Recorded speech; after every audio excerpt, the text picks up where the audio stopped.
کفارہ drama next episode بہت ہی دلچسپ ہونے والی ہے۔ ستارہ سالار کو کہتی ہے کہ تم میرے ساتھ ایسا کیوں کر رہے ہو؟ سالار کہتا ہے کہ جب تم اپنا فیصلہ بدل نہیں سکتی تو تمہیں یہ جاب یہ اسٹیٹس چاہیے تو ٹھیک ہے، میں اب تمہارے ساتھ نہیں رہ سکتا۔ سالار کہتا ہے کہ میں نے یہ سب چیزوں کی خواہش نہیں کی۔ سالار تم ایسا کیوں کر رہے ہو؟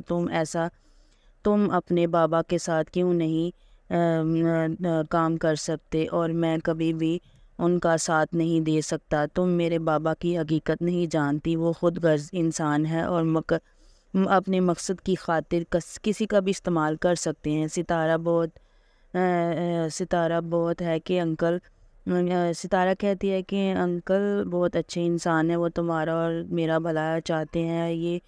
یہ بات سن کر سالار کہتا ہے کہ مجھے ایسا بھلا نہیں چاہیے، میں تمہیں آخری بار کہہ رہا ہوں، تمہیں یہ جاب چھوڑنی ہوگی۔ اگر تم یہ جاب نہیں چھوڑ سکتی تو اپنی مرضی سے یہ جاب کرنا چاہتی ہو تو ٹھیک ہے، تو پھر تم یہ جاب کرو، میں تمہارا اور پھر میرا کوئی ساتھ نہیں۔ ستارہ کہتی ہے کہ سالار ایسا مت کرو، میں تمہارا ساتھ نہیں چھوڑوں گی، میں تمہارے ساتھ رہنا چاہتی ہوں، میں چاہتی ہوں کہ تم اپنے بزنس کو لے کے آگے بڑھو۔ انکل جب ہماری مدد کر رہے ہیں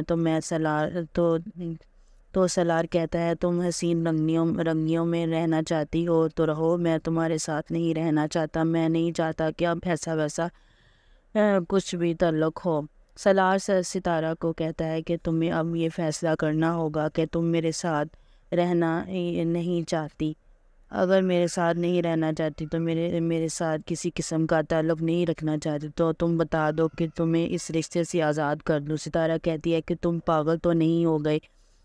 آنے والے ایپیسوڈ میں اب یہ دیکھیں گے کہ شوکت زہیب کو کہتا ہے کہ تم میرے سامنے سے چلے جاؤ، تمہاری وجہ سے مجھے بہت باتیں سننے کو ملی، میں تمہاری شکل تک نہیں دیکھنا چاہتا، تمہاری وجہ سے مجھے اتنی ذلت کا سامنا کرنا پڑا،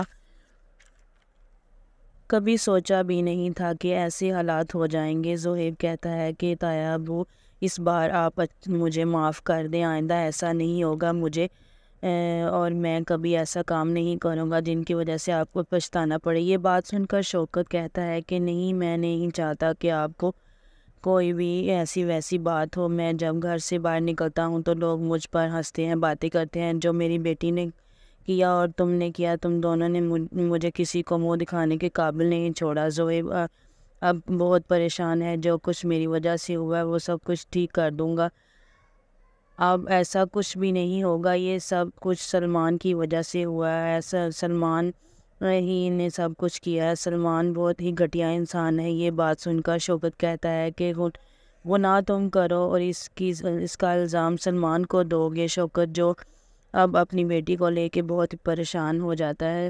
شوکت صاحب بھی اب فیصلہ کر چکے ہیں کہ بہت جلد وہ کرن کی شادی کر دیں گے اور زہیب کو کہتے ہیں کہ تم جہاں مرضی رہو، مجھے اس کی پرواہ نہیں، میں شاید تمہاری اچھی تربیت نہیں کر سکتا، میں نہیں چاہتا کہ اب آگے جا کے ایسا ویسا کچھ ہو، جو کچھ ہوا ہے وہ کافی ہے، اتنا سب کچھ ہو جانے کے بعد میں نہیں چاہتا کہ اب ایسا ویسا کچھ ہو۔